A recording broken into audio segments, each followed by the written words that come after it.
नमस्कार बंधुरा आज आमी आपनादेर मुखरोचक भेंडी भाजा करे देखाबो। तार जोन्नो एखाने आमी कयेकटा भेंडीके प्रथमे भालो करे धुए नियेछि, तारपरे छोटो छोटो टुकरो करे केटे नियेछि आर एकटा आलुकेও छोटो टुकरो करे केटे नियेछि। एखन बंधुरा आमी एई रेसिपिटी केमन करे करछि एकटा लाइक दिए देखते थाकुन। रान्नार जोन्नो एखाने आमी कड़ाईते परिमाण मतो सर्षेर तेल दिए दिएछि। तेलटा गरम हये गेछे, एखन एर भितरे दिए देब एकटु कालो जिरे आर दिए देब एकटा शुकनो लंका। मशलाटा दिए सुंदर गन्ध बेरिये आसले तखन दिए देब एर भितरे एकटा पेंयाज कुचि,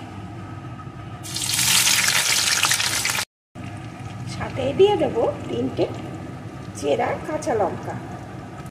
এখন এগুলোকে প্রথমে একটু ভালো করে ভেজে নেব।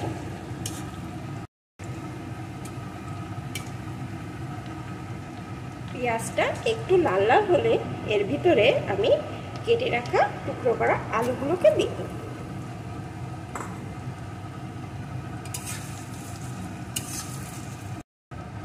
সাথেই দিয়ে দেব পরিমাণ মতো লবণ,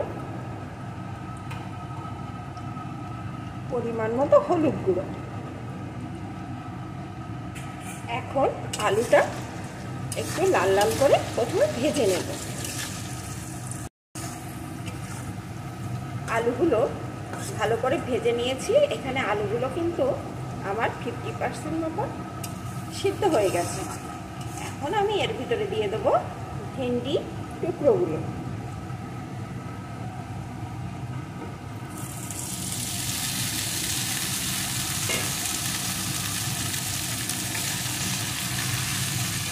এখন ভেন্ডিগুলো আলুর সাথে এইভাবে নাড়িয়ে নাড়িয়ে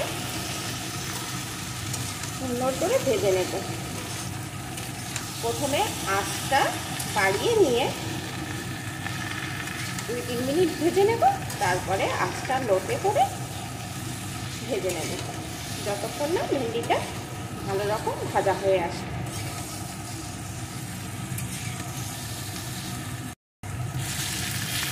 গ্যাসের জোরটা হাইতে দিয়ে আমি 2-3 মিনিট ভেজে নিয়েছি। এখন গ্যাসের জোরটা একদম লোতে করে দেব, দিয়ে আস্তে আস্তে সুন্দর করে ভেন্ডিটা ভেজে নেব যতক্ষণ না ভেন্ডিটা ভাজা হয়ে আসে। অল্প আঁচে সুন্দর করে ভেন্ডিটা ভেজে নিয়েছি। এখন আমি এর উপর দিয়ে দেব 1 চামচ পোস্ত।